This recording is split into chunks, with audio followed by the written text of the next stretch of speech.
What we done started. Look at what we done started. This the people party. Peace and love, party people, and the place to be is the BKMC, the MCEO, Talib Kweli. We are live in Austin, Texas. Beautiful, wonderful, musical, gorgeous Austin, Texas. It is South by Southwest, but we fucks with Austin year round. So this episode is live because a lot of artists are here in Austin and we're trying to expand and take People's Party on the road more. And you can hear People's Party, the audio of it, exclusively on Luminary. Luminary is a podcast app. You can also find exclusive audio of the podcast of The Midnight Miracle, myself, Yasin Bey, Dave Chappelle, and you can find a whole bunch of other fly shit there. But the People's Party, you can also see the visuals on UPROXX video, and we are proud to be on Luminary. And shout out to my staff and people at UPROXX. They do a wonderful job. But with that said, let's get into today's show. I got my lovely and talented, thoughtful and thought-provoking co-host, Jasmin Leigh, in the place to be. What's up, Jasmin? What up? You know, Talib, I'm feeling extra. I'm feeling straw out of a wine glass extra. I don't even know what that means. Oh, I read the comments. Are you extra? Is that what they say? I was born this way. I can't Extra, help it. extra? Extra, extra. Read all about it? Well, I'm glad to have you next to me because I'm not extra and the world requires some balance. Today's guest is a songwriter, not just any type of songwriter, but one of the greatest, in my opinion, songwriters of all time. A producer, a rapper, an original member of the Fila Fresh Crew, one of the finest hip-hop writers to ever put his pen to the pad. He's worked alongside N.W.A on some of their greatest records, Dr. Dre on some of his greatest records. He has provided extensive work on Eazy-E's record, Eazy Does It. He is one of the people who was there at the foundation of Death Row Records, a major contributor to the Chronic. If you had a rapper shout out Hall of Fame, this man's name would be in it. He gets shouted out by some of the best rappers in the business because this is what he does. He inspires amazing artists. Aside from his collaborative work, he's also given us a lot of solo music, including No One Can Do It Better, which I would argue is one of the greatest hip-hop albums of all time. Helter Skelter, Deuce, No One Can Do It Better hit #1 on the U.S. hip-hop charts, but for me, it hit #1 in the hearts. It featured the classic singles, It's Funky Enough, and the D.O.C. and the Doctor. All Music referred to this platinum awarded album as an undeniable masterpiece. This is much deserved praise. If you haven't listened to it, I encourage you to check it out. If you haven't listened to it in a long time, go back and listen to it and see how it stands up. Ladies and gentlemen, put your hands together for the one, the only, the Diggy Doc, y'all, the D.O.C. in the place to be. Word is Fosh, you ready to clap? You threw me off with that ready to clap. Peace, bro. Thank you, brother. How you feeling? Thank you so much, man. I'm too blessed to be stressed, kinfolk. Amen. Oh, man, thank you for doing this show. Thank you so much. You were born in Dallas, Texas. That's right. Yes. Yeah. Shout out to Dallas. And now, we in Texas right now. We are in Texas. Yeah. So was there a Texas rap scene when you were growing up? Yes, there was a very small scene in Dallas. You know, we were trying to find our way, you know, in those early days. It didn't exist. It only existed on the East Coast. Right. When I came up. And so, you know, I took all of my lessons from those guys. Who did you used to listen to? Well, there's a song on No One Could Do It Better called The Formula. And The Formula is really an ode to the guys that I really used to sort of build myself. And that was RUN, High Energy. Flowing with the Wisdom is KRS-One. Sense of a Rich Man is Slick Rick. Wow. Knowledge in the Rhythm is Rakim. Wow. And that's my formula. Wow. You know, so, but I listen to everybody. Big Daddy Kane's a huge influence, and Cool G, you know, and LL. Like that whole time period in the mid to late 80s was my spot, you know. And so, though, you know, I pay a lot of homage to those guys because they made a way for me. That's crazy that you just said all of that. I mean, we just starting this interview off just with immediate jewels and gems. For me as an MC, that's one of the craziest origin stories I ever heard of a lyric. Like, that's amazing. My mind was blown with that one off top. When I was growing up in New York, Fila's came out and they were the first $100 sneaker. Wow. Right? It was the first time in the streets and only drug dealers had them. You know what I'm saying? Because they was And that was a lot of money back this was, then. you know, niggas who had beepers Yeah. had Filas. Yeah, You know what I'm saying? And I remember kids was getting beat up and robbed for them. You know what I'm saying? That was like a hustler shoe or street shoe. For you to be from the Fila Fresh Crew, looking at that from a New York lens is like, okay, these guys is hard. They hard. You know what I'm saying? If I'm being honest, which I am most of the time, please believe it. I wore Filas because the guy that sort of started that group, those was his thing. He had money, you know. He had money. So he had the suits made and all that. Otherwise, you know, I was still living in the projects at that time. A 16-year-old kid, I didn't have no money. I damn sure wasn't finna pay no $100 for no tennis shoes. I was at Payless around. Right. You say on the record on this Toughest Man Alive, right? You say this ain't no East Coast rap, this is a Southerner song. Yeah. And when you just listed all those East Coast rappers, I feel like you was letting them know, like, okay, I hear what y'all doing, but listen to what we doing. That's right. Right? Now, on that song, Dr. Dre made that beat, right? Yeah. How'd you meet Dre? So Dre, there was the guy I mentioned before, the guy that had the money. He was a DJ from California. Moved to Texas and got him a big show in Dallas. That's how that connection came about. Okay. He was blowing up their stuff down here in this market. And so as a favor, you know, Dre came to do some music for his group. And Dre and I, we worked, we did about 4 or 5 songs in a day. And that Toughest Man Alive was just a freestyle. But we could see that there was kind of a really cool connection, you know. And Dre was like, man, if you was on the West Coast, we'd be rich, you know. And I was like, shh. but it's a trip how it happened, right? It's G.O.D. thing, right? Yes, because he said, I said, well, let's tell the guys, man, let's go. He was like, I didn't mean the guys, bro. You know, and I was like, I can't do that. About 6 months later, my mother tried to send me to the Army. And I didn't want to go to the Army, you know.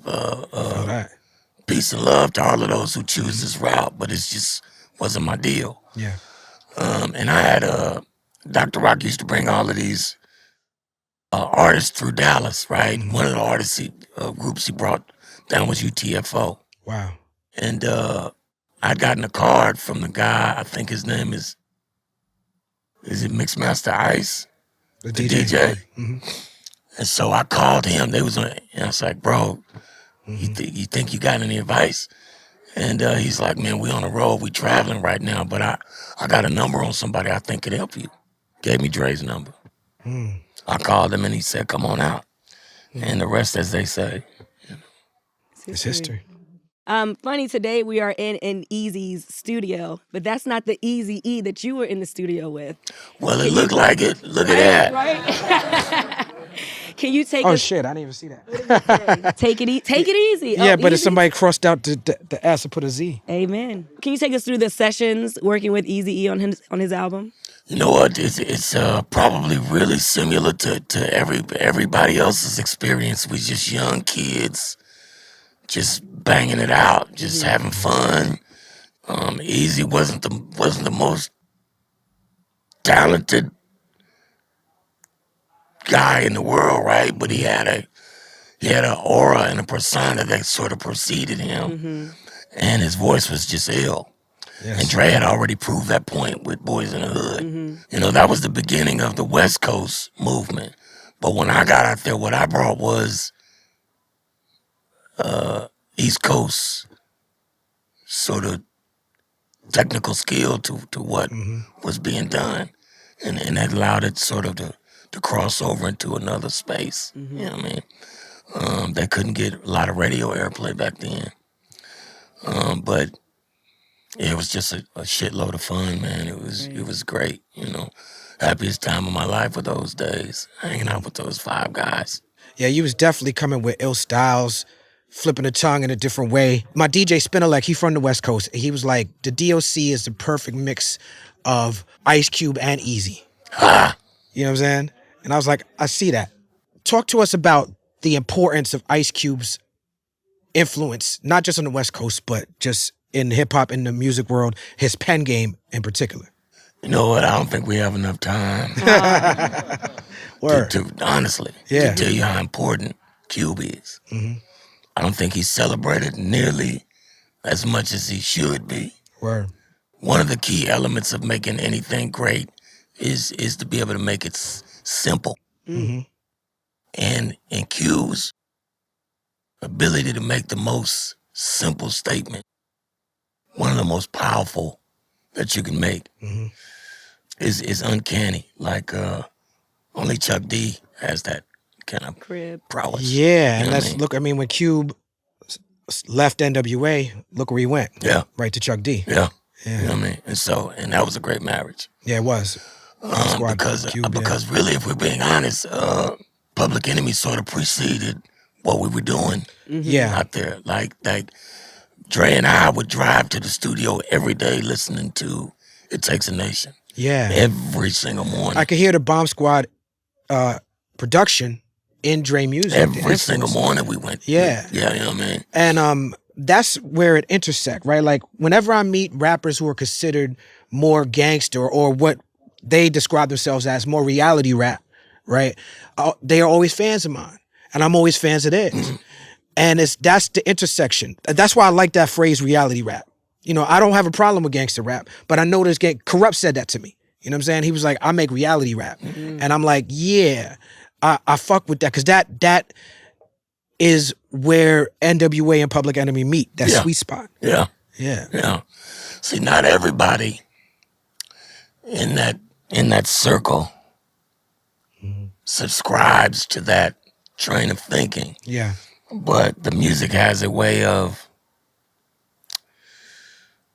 doing what it does on its own. You know what I mean? And same in PE too, and the same on that side. Yeah. Now everybody move out, just but the music. You know what I'm saying? You know what I mean? Yeah. And so I think the phrase gangster rap, as it was termed, was used to infiltrate and sort of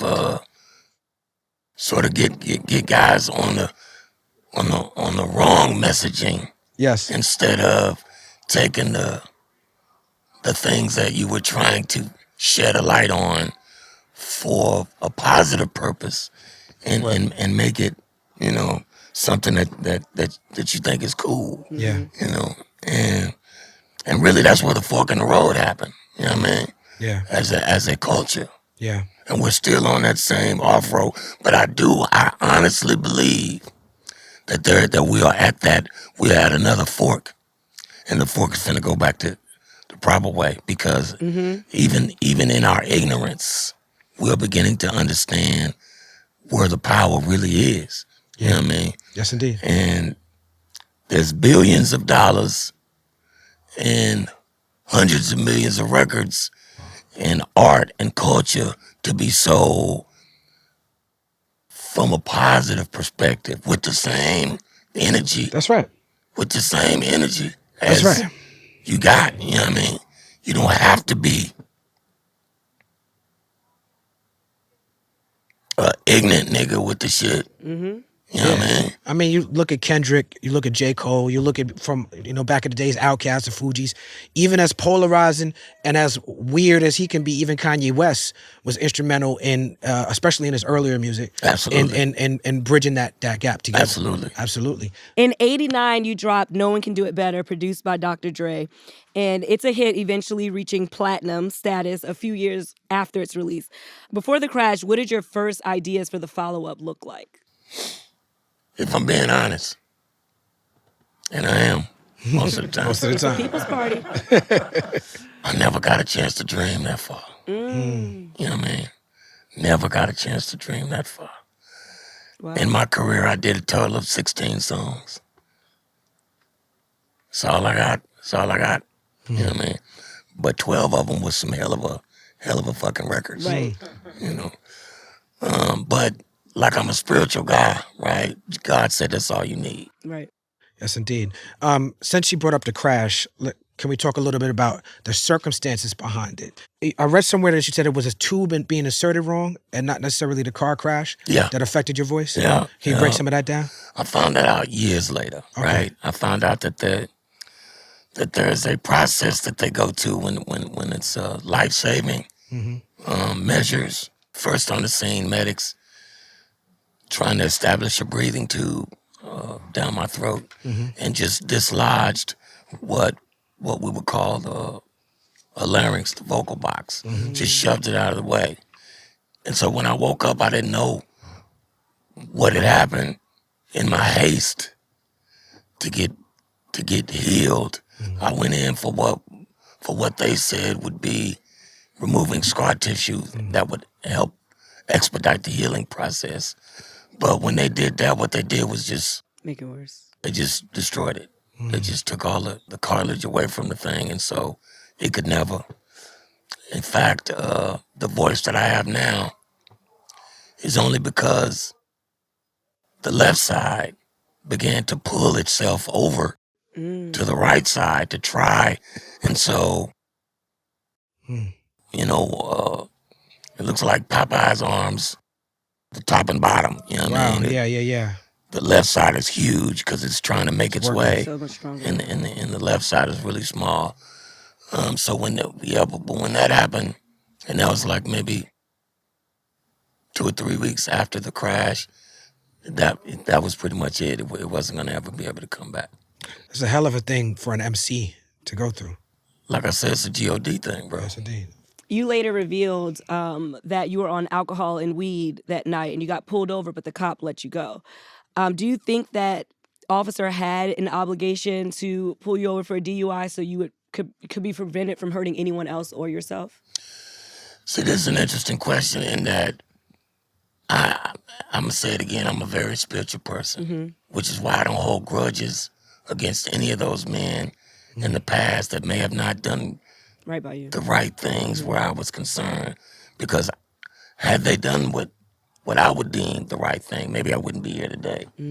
Had the police taken me to jail that night, maybe I wouldn't be here today.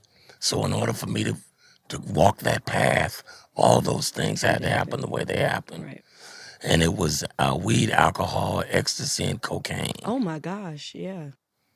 And I had been doing that for almost 2 days. Like I was doing it, shooting this video to the formula, and Beautiful but Deadly. And it was a 2-day shoot for 2 videos, a lot of hours. And I'm falling asleep, and somebody offered me something that they thought will help you, could help me stay up, and I took it, and 24 hours later, I crashed out. Wow.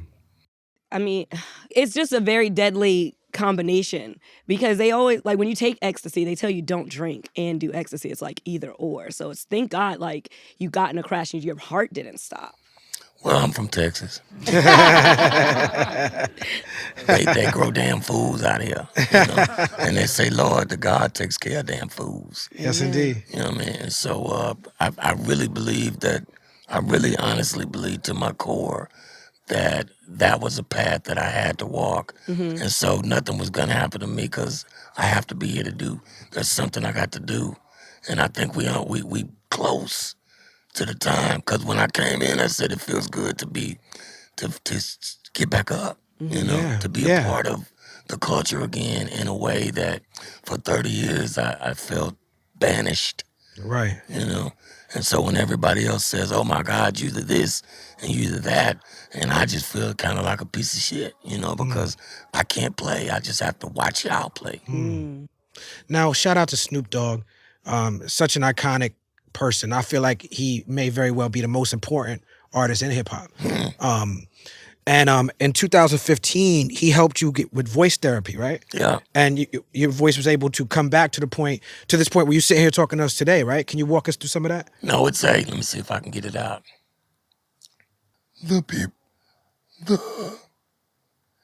We. It won't come out today, but there's another voice in there. Okay. Right. The one that's reaching over. It's pulled itself over so far that it'll touch the one that's laying down. Wow. Do I do it in the documentary? It's in the. I do it in the. So I did Which this documentary?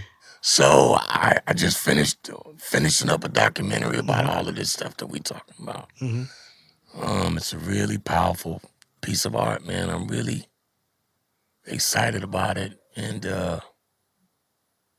without giving too much of it away, it's like it's a really powerful story and one that needs to be told. And it's not just about me, you know. It's really about us. It's really about us as a culture, you know. And I'm really proud of it because I give you every single possible way that I can show you Black love. It's in there. I love it. Now, speaking of Black love, on your album cover for No One Could Do It Better, you're wearing a big, fat African medallion. So for me, I was a little confused because, the African medallion, but then the LA hat, and then, but then I know you from Dallas. I was like, yo, this cat, and like funky enough, right? Funky enough, to me, that encapsulates all of that because it's you flipping on that. I am not illiterate, not even a little bit. Like you flipping the double entendres, and you coming with straight conscious rap. You got dancehall influence on there, like, but not Jamaican dancehall, like East Coast dancehall influence. I could still hear the Southern influence, but then it sound like a Dre beat, and it sound like a record you hear coming out of a car in LA. This record feel like all of Black music at once. Wow. You know what I'm saying? That's dope. I feel like that's why when that record came out, it's like, man, I had to beg Dre. I had to beg Dre to make the damn beat. wow. The Forster Silvers? Because if you listen to that record, there's no way you can sample it. I played it for him at least 4 or 5 times, begged him. He said, finally, he said, okay, I'll play it over. Now, I'm in the other room with this guy named Layla, smoking and drinking, which was my thing. Dre says, you got something for it, right? And I says, yeah, I do.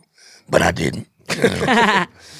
So, actually, funky enough is some freestyle and some stuff just put together a long time ago, and some of the stuff is just gibberish. It's not even really words. If you listen to it, I'm not saying anything. I'm just sort of chanting what could be a word. You know what I mean? And with the Jamaican accent, Jamaican shit. You know what I mean? Feel like you can get away with it. Oh, you know? for sure. Yeah. You're right. And y'all brought that over to the Chronic too. Like that was a bunch of Jamaican shit. Texas niggas doing Jamaican shit. It was Bushwick Bill.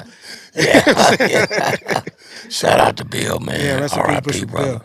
Bill. A Formula video. You were talking about the Formula earlier, but like that inspired me so much to see an MC being built, and that's why when you just described. I was talking about KRS-One with this. I was like, yo, okay, that shit just ill. When you said originality is a must whenever I bust, I feel like that flow right there is in my DNA of my style. You know what I'm saying? That's dope. I truly feel that way. God bless you for that, man. Yes, Thank indeed. you.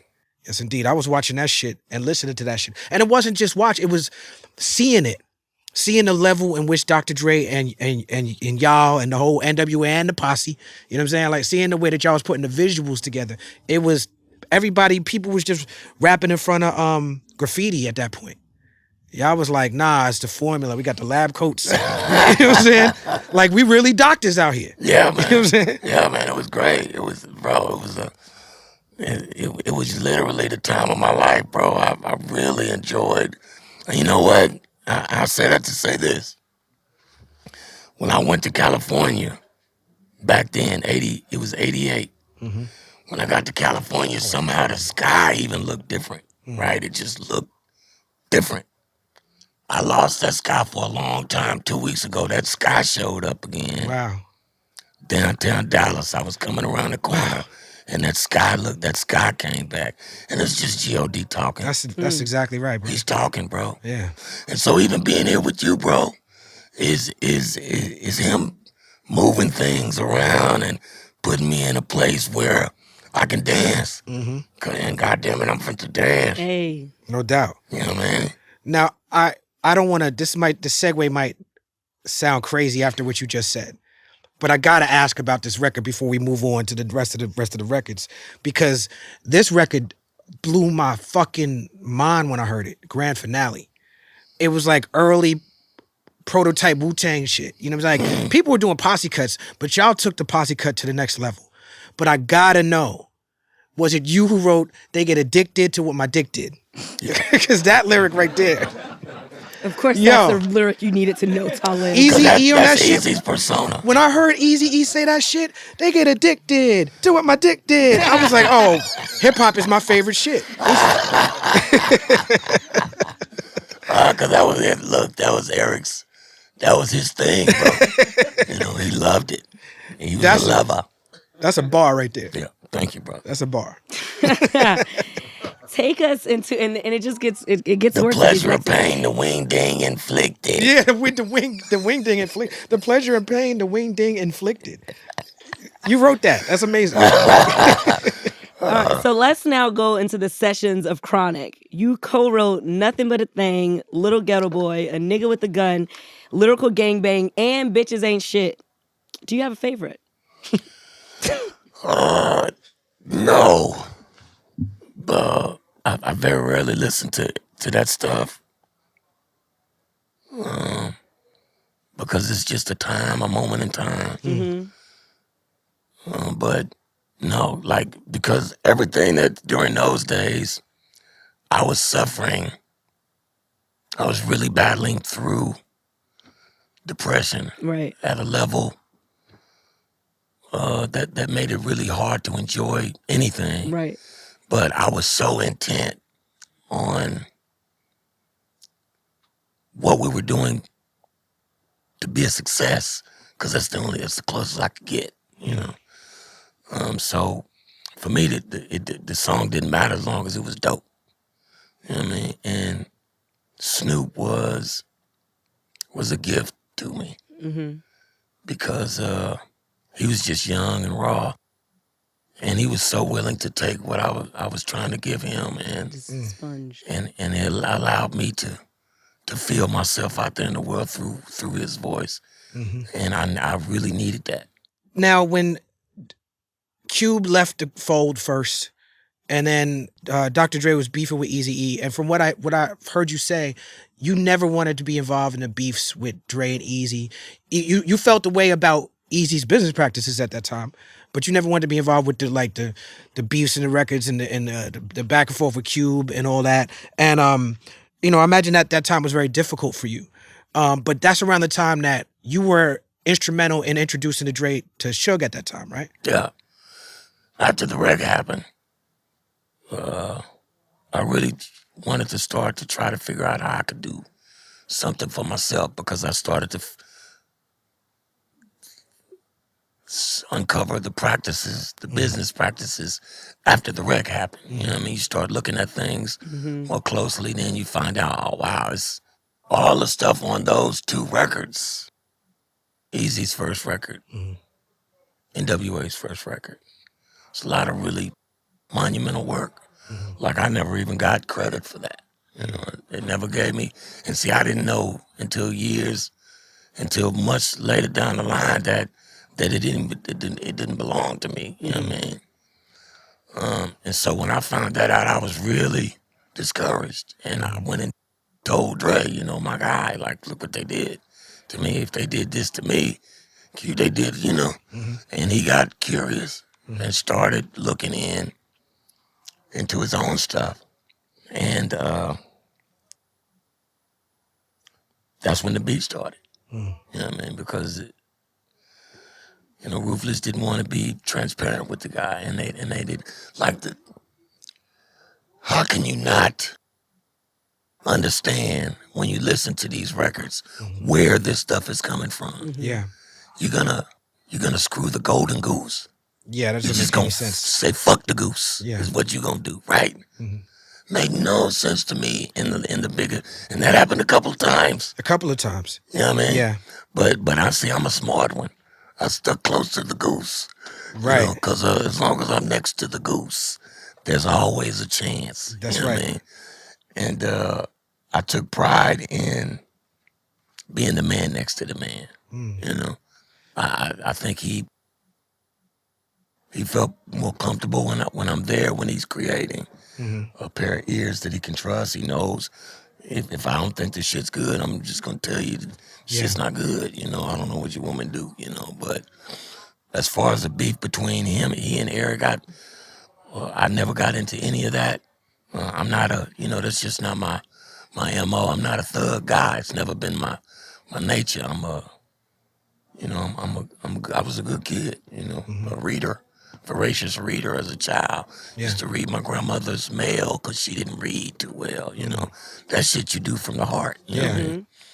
In Texas, they grow you up like that. In Texas, they grow you to be respectful and, in L.A., they raise you for war because it's a war zone out there. Yeah, they got tanks coming into their crib. Yeah, those children are raised to go to war. Survival Yeah. mode. Unfortunately, their aim ain't straight. Put Yeah. it like that. Now, when I moved to LA and started recording out there in some of those famous studios that Death Row used to record in, and you go there because you see those records on the studios on the back of the records. I remember I had this engineer who was jumpy. You know what I'm saying? He was very nervous. He was just jumping. Yeah. And I talked with him one day, and he told me some of these stories about working at Death Row. And he was like, yeah, I used to get smacked. You know what I'm saying? And you see the movie, and they and people talk about the violence in the studio. And I heard you on Sway, and you said something. You described that period as Suge being a bully. And you said something that really stood out. You said that you spent some time in jail around 2011, and that going to jail was easier than being in the studio with Death Row at that time. Yeah. Can you break that down? When they locked me up in Texas, I'm D.O.C. And so, it was a breeze. Okay. They want to give you their food. But being inside Death Row, it's a prison culture. And it was manned by guys who was fresh out, and looked like their life's mission was to get swole. Right. That was it for them. Right. And LA gang culture is a weird thing, man. It's so much testosterone in it that it really puts you in a place where it makes it difficult for you to grow as a person. You know what I mean? I think where Snoop is right now, I love where the dog is right now. It's amazing. Praise everywhere. It's amazing. That's where he He is. walks that line. That's he's a real one. immediately who I thought of when you said that. He walks that line so well today. He does. Yeah. That's the demonstration I would like these young guys to see so they could see how to walk that line. That it's cool to be a real one. Yes. But don't be a real asshole one. Right. You know what I mean? Like, we are not our worst enemies. That's right. We are our only hope. Hey. Say that. You know what I mean? And we can't win that way. Even if you get a small victory, it's only a small victory, bro. The battle is so large, you're blinded to it. And the path that you're taking dooms us all. You know what I mean? And I tell folks all the time with my new voice that the way we're going to win this is those at the top who are walking through the halls of justice. Remove the mask from their faces and start seeing these little niggas in the mud We wear the masks. as people and not as niggas in the mud. Yeah. Because you're looking at them like they're looking at you, which means you will never do this. See, these guys are the guys that have the fortitude to do what it takes. You just have pretty words. They're not afraid of your words, bro. They're afraid of N.W.A. That's why they gave him that money. Yeah. Wow. Because the money made it go, see how fast it went. When that money came, what was supposed to be the thing that lit the fuse suddenly went ape shit because that money came. Now, when you start talking about, when you go back to the early rap, when it was so brand new in New York City, same thing, you know, when they were supposed to come together and galvanize around this culture. This guy went over here and got that chick. This guy went over here and got that chick. Then it began the race for the check. Brother said a word there. Yeah, man. Dust the mic off. Brother said a word there.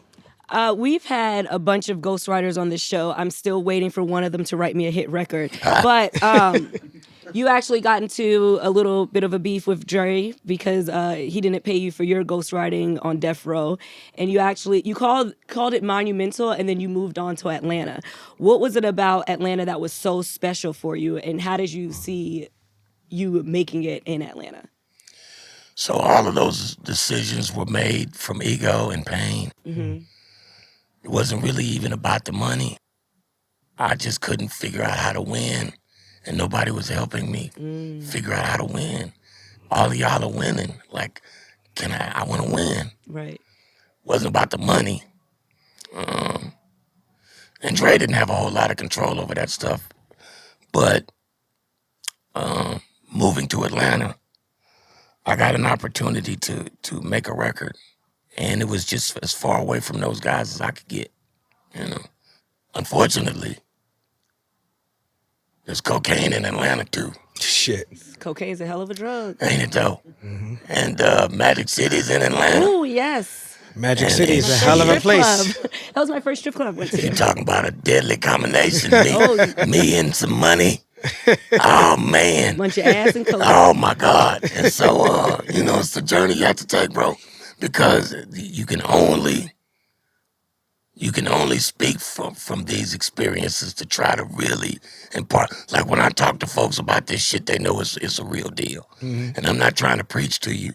You know what I mean? Because whatever you're going to do, you're going to do. It's your path, not mine. Mm-hmm. I'm just telling you, man, it's a shitty road. Yeah, I done seen some shit. You know what I mean? Yeah. And it makes you shit.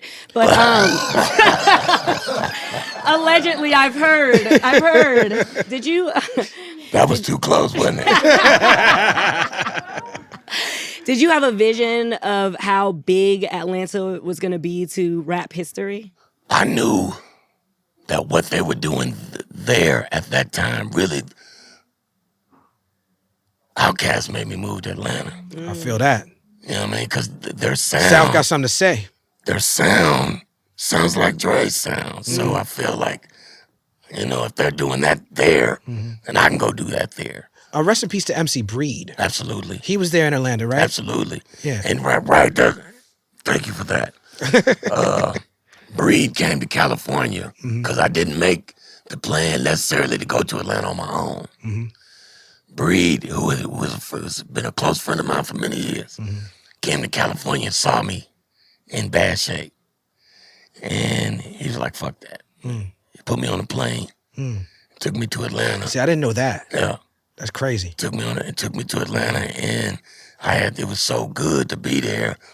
This is when Atlanta's a different space today. This is when black folk love black folk in Atlanta. I was there for 95 through 98. And man, let me tell you. Freaknik era. Yeah. Man, it's just a beautiful place, man. Like I said, black folk love black folk. Yeah. When I got there, they want to see you win. They happy to see you. They speak to you. And I really enjoyed living there. I really did. And Breed was, R.I.P. MC Breed was probably was my best friend. Just by the way he did. He took me in, and I tried to repay him back by writing songs with him and for him, but I couldn't repay him for what he was giving to me in here. That's beautiful. Yeah, it was. Yeah. I miss him. And in this documentary I was telling you about, I opened with his name, because of what he meant. I want the folks in Flint Town, Michigan, to know what their guy meant to me. Yeah. Now this Helter Skelter album that you did in Atlanta, I've read that you don't really fuck with this album. Is that true? like I said, depression. Right. It brings you back to a time that is Jello Biafra. Jello Biafra's on this album, right? I don't know what that is. So that's incorrect, right? Jello Biafra is the lead singer of a punk hardcore type band called the Dead Kennedys. He's one of my favorite songwriters. Actually, he's an amazing songwriter. No, he might. He's an There's a lot of amazing weird music songwriter. on He's that an thing. amazing songwriter. When you listen to the Helter Skelter album, it lists him as a feature on all the songs. But me being a fan of his, I'm like, I don't hear it. Right. So when I'm listening to it, I'm like, did he make the beats? Like, so what I think it is just some sort of glitch with the Spotify on that. Okay. It's just listed wrong. If I'm being honest, Yeah. which I always am, there's a song on that joint called Secret Plan. Yes. Let's talk about it. One of the few songs that I can even remember is that song. Mm-hmm. Because it's a really good record. You know, it's a D.O.C. song. Yeah, you're talking about Behold a Pale Horse on that record. And on that record, what I like about that record is that you're very critical of religion on that record. But when I hear you speak, you're always speaking about G.O.D. That's what you're always saying, G.O.D. So I appreciate that because I am also somebody who has a knowledge and understanding of what G.O.D. is, at least for me personally. But I'm also incredibly critical of religion. I have a song, Give Him Hell, that's completely criticizing religion as an institution. And that Secret Plan song reminds me of it. I got a brother that went to my younger brother, not my blood brother, but somebody I grew up with, very close to me. Mm-hmm. They locked him up for like 15 years. I started rapping and tore up his mother's turntable. Got our ass whooped for that. But we've always been, as kids, we would talk about God. This guy's a really anointed kid. And about a year ago, he unlocked something for me in that space. And it allowed me to give those guys in that world some room to breathe, right? Because like I said about Suge and all these dudes that didn't do what I would think would be the best as far as I'm concerned. Those are things that had to take place, you know. And so these guys that are getting all of this money to do what they do, it must be a purpose for it. Otherwise, it wouldn't be happening, right? And so they only have a certain amount that they're gonna give the people, and then somebody else is gonna come and give them the rest what they need, right? But they're building on that stuff, and really it's just, bro. If I tell you it's just one, well, what's that thing called, Jenga? If you just pull this one thing out, the whole thing goes, Right. You know. Right. But I used to have a problem with all of them because I'm in show business, so I know show business when I see it. You know what I mean? Like, but now I'm good with it. You know, let them be them. You know. Yes, indeed. Can you tell us about putting together Silverback Records, which is your Dallas-based record label, and what are your ambitions for it?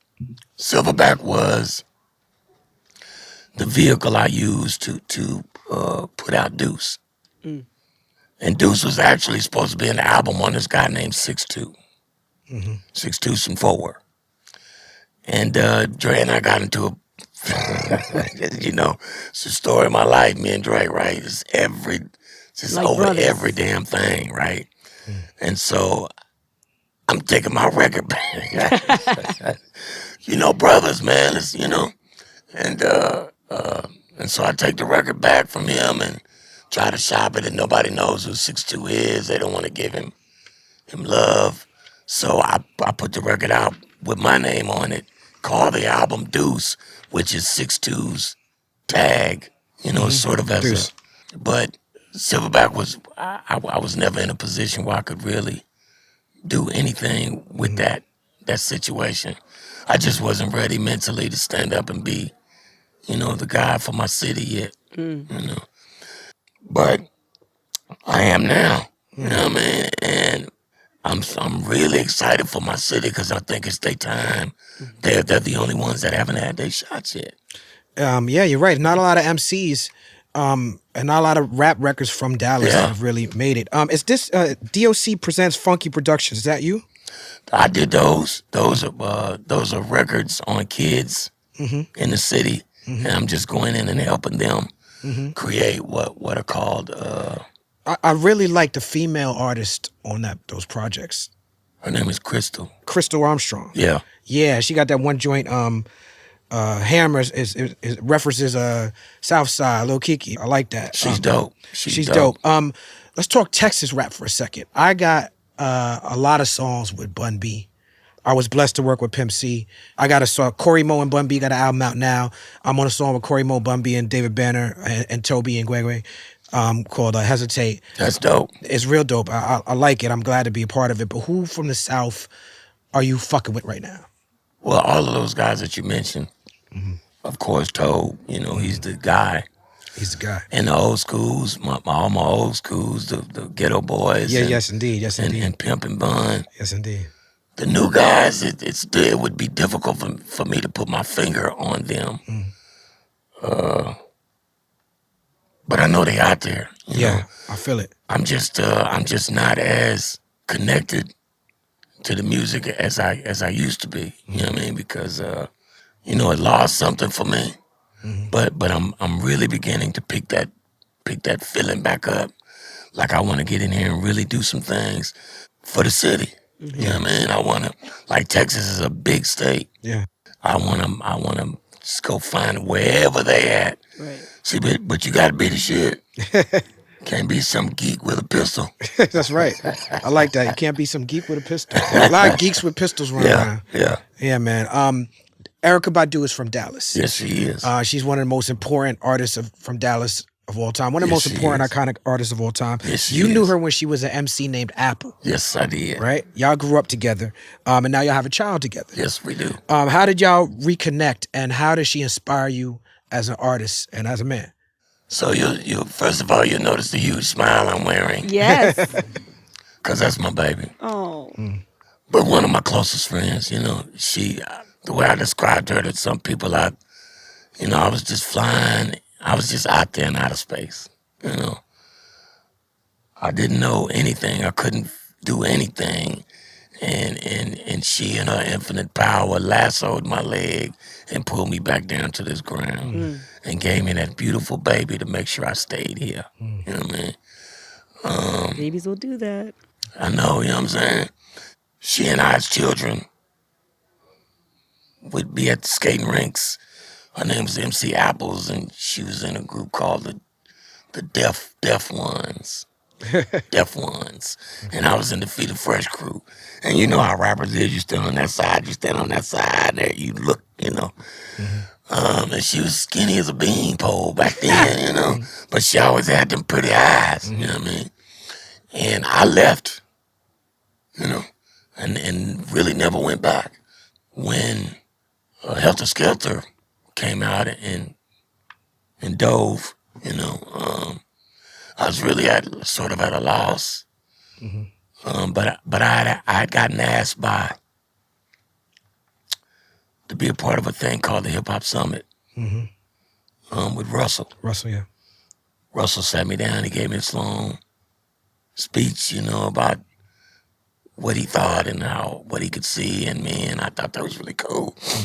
But when I went to the one in L.A., it was closed to the public.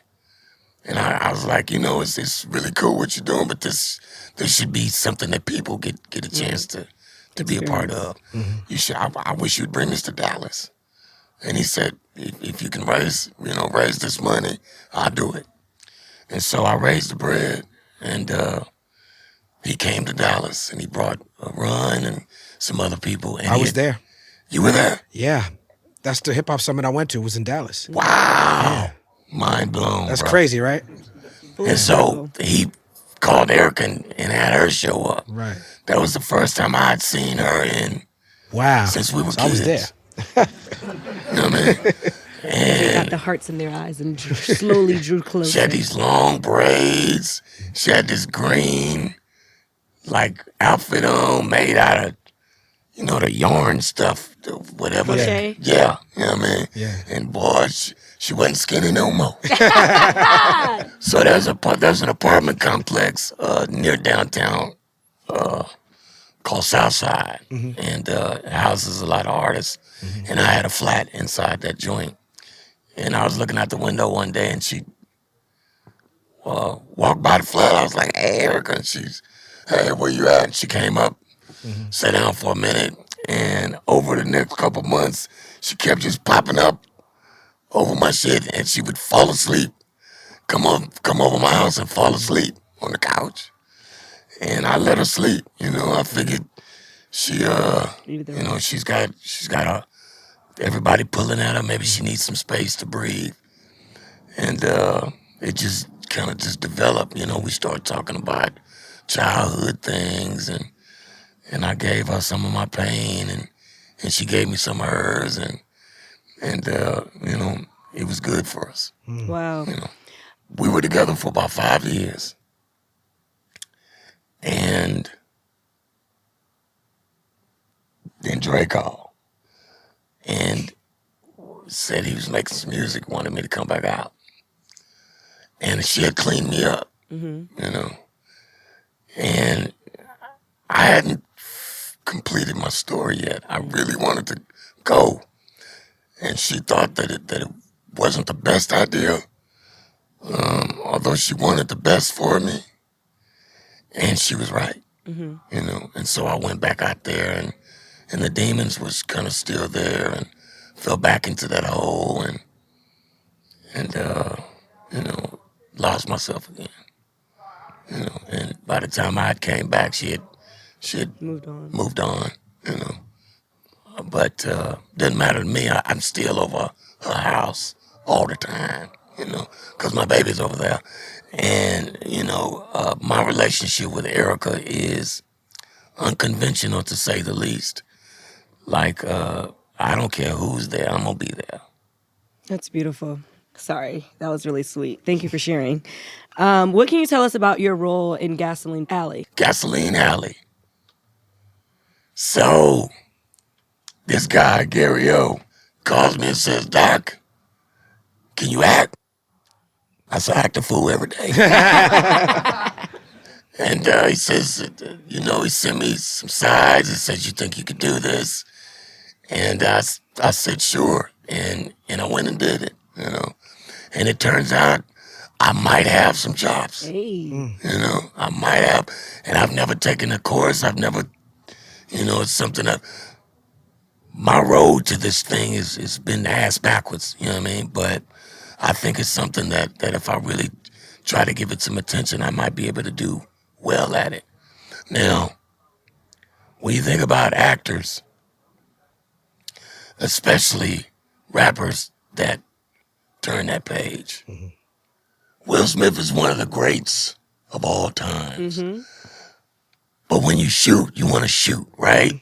And so if I could be as half as good an actor as Tupac was, I'd be a cold motherfucker. And so that's my aim. Right. You know what I mean? Me and Tupac were friendly. You know, Tupac's got a quick wit, we'll put it that way. Right. And we had a few tay-to-tays, but it was all love. But but Tupac as an actor, man, the dude is just so natural. Like, we really got, well, I guess if he's gone, he did what he was supposed to do, but we really got robbed because the dude was so great. You know, he just fell into that hole, same hole I fell into. You know what I mean? Now, one of the things that really bothered me, I went to Atlanta, right? Breed took me down there. Now, Pac comes to visit Breed, and he said, "If them boys finally ran your ass up from out of there, huh?" And you know, Tupac say something, everybody in the room laughed. But to me, that was super fucking hurtful. You know what I mean? Like, that really bothered me. And everybody laughing. But it's a cold play that maybe a year later, that same hole, Yeah, there's a lesson there. Yeah. Yeah, that's a lesson. Not everybody ready to hear that lesson, but there's a lesson there. Well, I gotta say thank you for sharing your time and energy. Thank you for blessing us with your iconic grace, and I appreciate you coming here from Dallas. We once again we are live in Austin right now. You told us about the documentary, which was news to me, so I'm happy to receive this wonderful news. What else you got going on? So for me, the first thing is this doc. You know, I'm in the red zone. You know, maybe on the 5-yard line, and so all my energy is in because it's so important, right? Yeah. This is the resurrection. This is the rebirth. This is God's business, and so I have to make sure it's great. But after that, man, look, if it's anything to be done, I want to do it. I wouldn't give a damn what it was, cause I can do anything and probably do it pretty good. My first jump back into the arts world is in a musical that I shot in Australia. That's getting a lot of buzz over there, right? And so I think that's coming here pretty soon. And I got a small piece in a series called Winning Time. Oh yeah, the LA Lakers. The Winning Time. I'm enjoying that. That's Adam McKay's show, right? The theme song for that show is a song by the Crew, Boots Riley and the Crew, featuring Black Thought and myself. Wow. And that's me. I'm on the last verse, so you don't hear me in the intro. But I came up with that hook on that song. So that's me doing my D.O.C. on that song. Okay. Okay. Right in. Yeah. I love the TV show, man. It's a good show. Yeah. I like the look of it. Like the whole feel of it is really cool. Yeah, I heard Magic don't like it, but I feel like I think he has his own thing coming. Right. And so I don't know if I would like it if they was making fun of aspects of my life. You know what I'm saying? So I can't speak on that, but I just did, I guess. So. Yeah. I mean, he probably said enough was enough with the Proud family. The Proud family? Okay, What's sorry. the Proud family have to do with this? Like Oscar Proud? Yes. What's he have to do with the Proud family? Because the basketball player that owns everything in the Proud family Oh, is I've never Magic watched the Proud Johnson. family. I don't know. Thank you, because it's a they generational be thing. like... I understand. Yeah. I only know who Oscar Proud is because I know who Tommy Davidson is. And he played Oscar Proud. You had me second guessing myself. I was like, we are talking about Magic Johnson, right? Yeah, I'm completely lost. It happens. It happens. Here we are, the People's Party. I'm Jasmin Leigh, and it happens. Hey, the People's Party. We want to give people their flowers. So thank you for coming. We want to tell our own stories, and we want to make sure that we represent. And you know, Jasmine and I became friends on this show. Me and her were hanging out, and I liked her energy, but I liked the fact that she was younger than me. I liked the fact that her references is different than me, that her experience is different than me. You know what I'm saying? Like, because I was like, I need that perspective. That's right. Because, you know, that's important. We're not just doing it. We're not just having this conversation for us, right? We're having it for everybody. To that end, it's so important that in every possible way we can connect to one another. Yes. So important, bro, because, I mean, you discuss politics all the time. The matrix is falling apart, right? Yes, indeed. And so there must be a new matrix built within the matrix. It has to be us building it. Can't be about them no more. It's got to be all about us. You're It's right. got to, bro. The good, bad, and the ugly. Can't separate it no more. Got to put all that shit in the pot, stir that shit up, and let's make some gumbo around this bitch. Yes, And indeed. I mean that, bro. I mean, it's ours. It's ours. It's ours. So with that said, man, I want to thank you, Jasmine, and thank you, Talib, for Thank you. for the invitation, man. It means everything to me as a hip hop head. To when I came in and Jazzy Jeff gave me that, man, come on, man. That's like, bro, come on, bro. My whole life has been spent for things like that. Yes. That means everything. That's the currency we trade in. The guy went back to my first time on stage when, you know what I'm saying? Like when before D.O.C, when I was Doc T. Yeah, Doc T, right? Yeah, you know what I'm saying? Jazzy Jeff invented hip hop. I just had to take Yeah. Or at least he was standing next to the man who invented hip hop. You know- He was there at the beginning. He been there for everything. Bro, I'm super jealous Philly. of You know super jealous of Rakim. Oh shit. What's so amazing as a fan turned, co-host is just watching how your peers get so excited to see someone else that's like, as me and my friends, of course we're going to get excited to see Jazzy Jeff, but for you to say, yeah, I was so excited when Jazzy Jeff, is like, oh, okay, y'all are regular people. Oh yeah. Absolutely. Yeah. I mean, Hey, come celebrities on, are people too, Jazz. Yeah, you are. I mean, I'm like a C- celebrity, so I'm right there with you. I was heading towards the end of the interview, but you mentioned Rakim, and you said on Sway that you bumped into Rakim in New York City, right? Was that the first time? No, it was in Dallas. Oh, you We did a show in Dallas. Okay. And somebody mentioned to me that he was coming, and I had to go meet the guy because, there's that one, at least this is true in my life, right? The first person I really got into as a rapper was RUN, because I could do it, what he was doing, and develop it, Got mad at Cool J because I thought he was the heir apparent, and he was in my spot. Did you make battle rhymes about LL Cool J? No. I did that. For me, you know who my LL Cool J was in that sequence? Would be Souls of Mischief. Wow. When I heard them, I was like, niggas from Oakland? They shouldn't be rapping this good, bro. I need to battle them. But when I heard Rakim, shit got real. Yeah.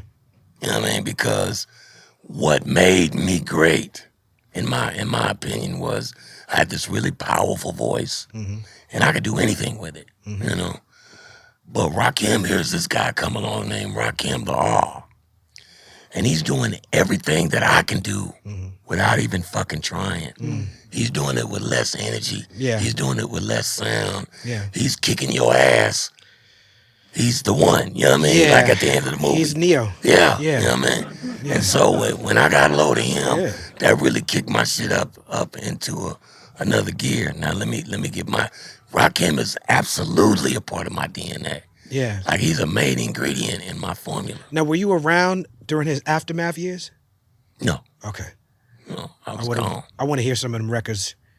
They did cut some records. Yeah, and I've never heard him. Okay, you've never heard him. I damn sure ain't gonna be able to hear him. I've never heard him. I don't know how I would take that. I might get real jealous or something, man. You're killing my stuff.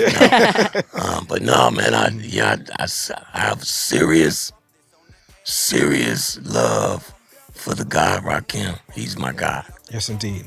The R, the God MC. He's the God MC that even Christians be like, nah, that's the God MC. And on that note, ladies and gentlemen, give it up for the man, D.O.C, and a place to be. Diggy Diggy Doc, y'all.